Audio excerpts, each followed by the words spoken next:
اور شکورہ کے چہرے پر خوشی جھلکی تھی۔ بس اتنی سی تو بات تھی اللہ حسین، دیکھ تیری بیٹی تجھ سے زیادہ سمجھدار نکلی ہے، چل میری دھی ٹیمو ٹائم آ جانا کل سویرے، یہ نہ ہو کہ دن چڑھا دے۔ شکورہ کہہ کر اپنی چادر ٹھیک کرتے ہوئے اللہ حسین کی چوکھٹ پھلانگ گئی تھی، اور اس کے جاتے ہی اللہ حسین نے بڑی ناراضگی سے موتیہ کو دیکھا تھا۔ تجھے کیا ضرورت تھی بیچ میں آ کر کودنے کی، جب میں بات کر رہی تھی؟ وہ مسکرا دی۔ کچھ نہیں ہوتا اماں، ان کے گھر سے ڈھیر سارا پھل آیا تھا اور اب ہم اکڑ کے بیٹھ جائیں گے کہ ہم نہیں جا سکتے، چودرائن جی کیا سوچیں گے؟ وہ جو چاہے سوچتی رہے، پر میں نے تیرے ہاتھوں سے دانے نہیں چنوانے، تیرے ہاتھ زخمی ہو جائیں گے، مجھے پتہ ہے۔ موتیہ ہنسی تھی۔ اماں کچھ نہیں ہوتا، اتنی نازک نہیں ہے تیری بیٹی، اس نے اماں کو تسلی دینے والے انداز میں گلے لگا کر کہا تھا۔ اور چودرائن نے تو اب خاطر مدارت ہی کرنی ہے میری، آخر میں نے ان کے بیٹے کی جان جو بچائی ہے۔ اس نے ماں سے یوں کہا تھا جیسے اسے یاد دلا رہی ہو کہ تاجور اس سے دوسروں جیسا سلوک نہیں کرے گی، اور اس کی بات پر اللہ حسین جیسے کچھ ٹھنڈی ہو گئی تھی۔ تاجور تسبیح لیے حویلی کے برآمدے میں بیٹھی ہوئی تھی جب مراد گھر آیا تھا۔ ارے آپ اب تک باہر بیٹھی ہیں؟ اس نے آتے ہی ماں سے بڑے لاڈ سے کہا تھا۔ تم نے بتایا ہی نہیں تھا کہ اتنی دیر ہو جائے گی تمہیں باہر، تاجور نے اٹھتے ہوئے کہا۔ ہاں میں نانا جان سے ملنے چلا گیا تھا، تو بس پھر انہوں نے ہی رات کے کھانے پر روک لیا۔ مراد ماں کو بتاتا ہوا اندر اپنے کمرے کی طرف آیا۔ تاجور کچھ حیران سی ہو کر پیچھے آئی تھی۔ ابا جان کی طرف گئے تھے تو مجھے بتا کر تو جاتے۔ مراد نے جواب میں ماں کو صرف مسکرا کر دیکھا تھا۔ وہ اب الماری سے اپنے کپڑے نکال رہا تھا۔ گمو کے گھر پھل تم نے بھیجے تھے؟ تاجور بہت دیر اس سوال کو دبا نہیں سکی تھی جسے اپنے اندر لیے وہ گھوم رہی تھی۔ مراد کپڑے نکالتے ہوئے چھٹکا تھا، پھر اس نے پلٹ کر ماں کو دیکھا اور بڑے ہموار لہجے میں کہا، جی امی، انہوں نے میری جان بچائی تھی، مجھے لگا مجھے بھی تشکر اور احسان مندی کے اظہار کے لیے کچھ کرنا چاہیے۔ تم نے اگر کچھ بھیجنا بھی تھا تو مجھ سے پوچھ کر تو بھیجتے۔ اس کی بات کے جواب میں بس یہی کہہ سکی تھی۔ ٹھیک ہے، اگلی بار جب بھی کچھ بھیجوں گا تو آپ سے پوچھ کر بھیجوں گا۔ مراد نے مسکرا کر ماں کو دیکھا اور بڑے صلح جو انداز میں کہا تھا۔ تاجور کھٹک گئی تھی۔ اگلی بار کیوں بھیجو گے کچھ بھی انہیں؟ اس نے مراد سے کہا تھا۔ تحفہ بھیجنے سے محبت بڑھتی ہے، مراد نے کہا تھا، اور تاجور بری طرح تلملا اٹھی تھی۔ کس سے محبت بڑھانی ہے تم نے؟ موتیہ سے؟ اس نے مراد سے سیدھا ہی پوچھ لیا تھا۔ مراد ماں کے غصہ کی وجہ سمجھ نہیں سکا، وہ بس سنجیدہ اس کا چہرہ دیکھتا رہا۔ یہ جو کمیوں کی لڑکیاں ہوتی ہیں نا، یہ بڑی تیز ہوتی ہیں، اور موتیہ کو تو ویسے ہی شہر کی ہوا لگی ہوئی ہے، وہاں پڑھ رہی ہے وہ لڑکوں کے ساتھ۔ تاجور نے اب بغیر کسی لگی لپٹی کے اس سے کہا تھا۔ اماں اس طرح تو میں بھی ساری زندگی شہر میں پڑھا ہوں، اور اب انگلینڈ میں لڑکیوں کے ساتھ پڑھ رہا ہوں، تو پھر میں بھی بڑا تیز ہوا نا، اس نے ماں سے سادہ لیکن بڑے صاف انداز میں کہا تھا۔ تاجور لاجواب ہوئی تھی اور کچھ جھنجھلائی بھی تھی۔ تو اب ماں سے بحث کرے گا دوسروں کے لیے؟ ٹھیک ہے، بالکل بھی نہیں کرتا بحث، چلیں آپ بھی سو جائیں، میں بھی سوتا ہوں، صبح کر لیں گے بات، آپ ویسے بھی تھکی ہوئی لگ رہی ہیں مجھے۔ مراد نے ماں کے پاس آ کر بڑے پیار سے اس کا ساتھ لگا کر بچوں کی طرح تھپکتے ہوئے کہا تھا۔ تاجور کا غصہ کچھ ٹھنڈا پڑا، مراد سے وہ خفا رہ ہی نہیں سکتی تھی۔ مجھے تم سے تمہاری شادی کے بارے میں بات کرنی ہے، اس نے بلاہر اعلان کرنے والے انداز میں مراد سے کہا تھا، اور حیران کن طور پر مراد نے جواب پر آئیں بائیں شائیں کرنے کی بجائے اس سے کہا تھا، مجھے بھی آپ سے اس سلسلے میں بات کرنی ہے۔ تاجور کھڑی کی کھڑی رہ گئی تھی، اس کا دل بڑی زور سے دھڑکا تھا، لیکن جیسے اس نے دل کو سنبھالا تھا۔ تم نے کیا بات کرنی ہے؟ وہ پوچھے بغیر نہیں رہ سکی تھی۔ مراد ہنسا تھا۔ نہیں امی، اس وقت بات نہیں کریں گے، کل کریں گے، اس وقت ہم دونوں کو نیند آ رہی ہے۔ اس نے ماں کو بڑی محنت کے ساتھ جیسے موضوع سے ہٹانے کی کوشش کی تھی۔ تاجور کچھ بھی مزید کہے بغیر اس کے کمرے میں سے آ گئی تھی، پر اپنے دل اور کندھوں پر پہاڑ جیسا بوجھ لے کر آئی تھی، اور سر پر اندیشوں اور وہموں کی گٹھری۔ اسے تو مراد سے مانور کی بات کرنا تھی، پر مراد کو اس سے کس کی بات کرنی تھی؟ اس کا ذہن ایک ہی خیال میں الجھا ہوا تھا، کہیں موتیہ۔ اسے ایک لمحے کے لیے خیال آیا، اور اس نے اس خیال کو اسی لمحے جیسے دونوں ہاتھوں سے گلا گھونٹ کر ختم کیا۔ باہر برآمدے میں کھڑے ہو کر صحن میں تھوکا تھا۔ موتیہ جیسے کوئی ڈرانا خواب تھی تاجور کے لیے، وہ اس کی دہشت میں اس پر تھوک رہی تھی، یوں جیسے اس کے شر اور برائی سے اپنا دامن بچائے رکھنا چاہتی ہو۔ ہی وہن کرنے بیٹھ گئی میں۔ جمعہ 4 دن ہوئے ہیں مراد کو موتیہ سے ملے۔ اب 4 دنوں میں کیا مجھ سے اس کے لیے بات کرنے بیٹھ جائے گا وہ؟ تو بھی وہمی ہو گئی ہے تاجور۔ ہاں میں ہی کچھ نہیں کہنا ہوگا مراد نے، اور کہے گا بھی تو دیکھی جائے گی۔ میں ماں ہوں، مرضی تو میری ہی چلنی ہے، اور اس حویلی میں ماں نور کے علاوہ کسی اور نے بہو بن کر آنا ہی نہیں ہے۔ تاجور نے اس رات دل ہی دل میں جیسے مراد کا نصیب لکھ کر قلم توڑ دیا تھا۔ وہ سانپ وہیں کھڑا تھا، اسی طرح تن کر اپنا پھن پھیلائے، اور اس کی آنکھیں اسی خوفناک انداز میں اس پر جمی ہوئی تھی، اور اس کی 2 شاہ زبان اسی طرح لپ لپاتی ہوئی اندر باہر جا رہی تھی، اور وہ گھاس میں ایک ہی جگہ کنڈلی مارے بیٹھا تھا اور اپنے وجود کو سمیٹتا اور پھر کھولتا پھر سمیٹتا جا رہا تھا۔ پر وہ موتیا کے سامنے ہی موجود تھا، اور موتیا اس پر نظریں جمائے ہوئے تھی۔ خوف اور دہشت کی کیفیت میں پھر اس نے سر اٹھا کر سانپ کے پار دیکھا تھا۔ وہاں مراد کھڑا تھا، اس کی طرف ہاتھ بڑھائے، یوں جیسے سانپ کے وجود سے بے خبر ہو۔ موتیا نے ہاتھ اس کی طرف بڑھایا تھا، سانپ پھنکارا تھا، اور اپنی کنڈلی کھولتے ہوئے وہ جیسے ہوا میں اڑ کر موتیا کی کلائی پر آن گرا تھا۔ اس نے موتیا کی کلائی پر کاٹا تھا، اٹھ کر اپنی چارپائی پہ بیٹھ گئی تھی۔ گاموں اور اللہ وسائی بھی ہڑبڑا کر نیند سے جاگے تھے اور لپکتے ہوئے اس کی طرف آئے تھے۔ موتیا عجیب سی کیفیت میں اپنی چارپائی پر پسینے سے شرابور بیٹھی تھی۔ میں صدقے جاؤں، کیا ہوا میری دھی سونی کو؟ اللہ وسائی نے اس کی چارپائی پر آتے ہی اسے خود سے لپٹا لیا تھا۔ اماں، آپ نے رات کو سونے سے پہلے دم نہیں کیا مجھ پر، اس لیے ڈر گئی میں، موتیا نے اللہ وسائی کی گود میں منہ چھپاتے ہوئے کہا تھا۔ کتنی لاپرواہ ہے تو اللہ وسائی، تجھے اتنا سا کام بھی یاد نہیں رہتا۔ گاموں بے اختیار اللہ وسائی پر ناراض ہوا تھا، اور اس نے برا مانے بغیر اس کی ڈانٹ سنی تھی۔ وہ اب منہ ہی منہ میں کچھ پڑھ کر موتیا پر پھونک رہی تھی۔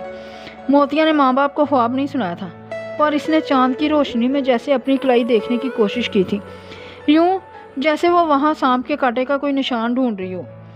چاند کی روشنی میں اس کی دودھیا کلائی بے داغ تھی۔ تجھے کیا ہو گیا بطول؟ تو سوتی کیوں نہیں ہے؟ کیوں بیٹھی ہوئی ہے اب تک؟ شکورہ نے اپنی چارپائی پر کروٹ لیتے ہوئے بطول کو گھٹنے سکیڑے چارپائی کے بیچوں بیچ بیٹھے دیکھ کر گھرکا تھا۔ نیند نہیں آ رہی اماں، بطول نے جواباً ماں سے کہا تھا۔ کیوں، نیند کو کیا ہوا؟ گھن لگ گیا نیند کو، بطول نے عجیب سے انداز میں ماں سے کہا تھا۔ اس نے حیران ہو کر بیٹی کا چہرہ غور سے دیکھا۔ گھن تو دانوں کو لگتا ہے، تیری نیند کو کیسے لگ گیا؟ بطول نے ماں کی بات کا جواب نہیں دیا۔ وہ کچھ دیر اسی طرح چپ بیٹھی رہی، پھر اس نے گردن موڑ کر ماں کو دیکھتے ہوئے کہا، اماں، چودھری مراد موتیا سے ملا ہے۔ چل بکواس نہ کر بطول، شکورہ نے اس کی طرف کروٹ لیتے ہوئے کہا۔ میں بکواس کیوں کروں گی اماں، میں تو سچ بتا رہی ہوں تجھے۔ چودھری مراد مل کر آیا ہے موتیا سے، اور اس سے کہا ہے کہ وہ اس سے رشتے کے لیے اپنی ماں پیو کو بھیجے گا۔ شکورہ ایک دم اٹھ کر بیٹھ گئی اور بڑبڑاتے ہوئے ہاتھ ملنے لگی۔ ہائے میں مر جاؤں، یہ کیا خبر سنا دی مجھے رات کے سے اس پہر؟ چودھرائن جی کو پتہ چلا تو وہ تو کھڑے کھڑے مر جائیں گے یہ سن کر۔ وہ اور گاموں معاشقی کے گھر رشتہ لینے جائیں؟ تو نے مجھے پہلے کیوں نہیں بتایا کہ چودھریوں کے گھر میں سیند لگنے لگی ہے کمی کمینوں کے ہاتھوں؟ اور بھلا شکورہ ایسا ہونے دے گی؟ شکورہ جیسے اپنی چارپائی پہ بیٹھی ہاتھ ملتے ہوئے تڑپ رہی تھی، اور بطول اسے ٹک ٹک دیکھ رہی تھی۔ اماں، چودھرائن کو کہہ مراد کو بچا سکتی ہے تو بچا لے، بطول نے ماں سے عجیب سے لہجے میں کہا تھا، اور خود اس کو اس وقت سمجھ میں نہیں آ رہا تھا کہ اس نے ٹھیک کیا تھا یا غلط۔ وہ نمک حلالی کرتی یا دوستی نبھاتی، پر بات نمک حلالی کی تھی نہ دوستی کی۔ دل کا ڈونگا خوب اسے آوازیں لگا لگا کر بتا رہا تھا، تو جلتی ہے بطول، تو جلتی ہے، اور جو آگ تجھے لگی ہے نا، اسے کسی کنویں کا پانی ٹھنڈا نہیں کر سکتا۔ بطول نے اپنے کان بند کر لیے تھے۔ آوازوں کا کیا ہے، وہ تو آتی رہتی ہیں، انہیں بھلا کون سنتا ہے؟ چودھری شجاع کی حویلی کے صحن میں صبح سویرے ملازم دانوں کی بوریاں لا لا کر رکھ رہے تھے، اور تاجوے برآمدے میں کھڑی ملازموں کو ہدایات دے رہی تھی جب شکورہ آئی تھی۔ السلام علیکم چودھرانی جی، اس نے آتے ہی کہا تھا۔ وعلیکم السلام۔ تاجور نے اس کے چہرے پر زیادہ غور کیا تھا، نہ ہی اس کی بدلی ہوئی آواز پر۔ چودھرائن جی، میں نے آپ کو ایک بری خبر دینی ہے۔ تاجور نے شکورہ کا چہرہ دیکھا، پھر بڑے ٹھہرے ہوئے لہجے میں کہا، صبح سویرے بری خبر؟ نہ شکورہ، صبح ہوتے ہی بری خبر نہیں سننی میں نے، دن کو کچھ ڈھلنے دے۔ تاجور اس سے کہہ کر اندر چلی گئی تھی، اور شکورہ اسی فکر مند انداز میں وہاں کھڑی رہی تھی۔ کچھ دیر بعد تاجور پھر باہر آئی تھی، اور اس نے شکورہ کو وہیں کھڑے دیکھ کر کہا تھا، تو ابھی تک ایسے ہی کھڑی ہے شکورہ، جا کے کوئی کام کر۔ شکورہ نے اس سے کوئی بحث نہیں کی تھی۔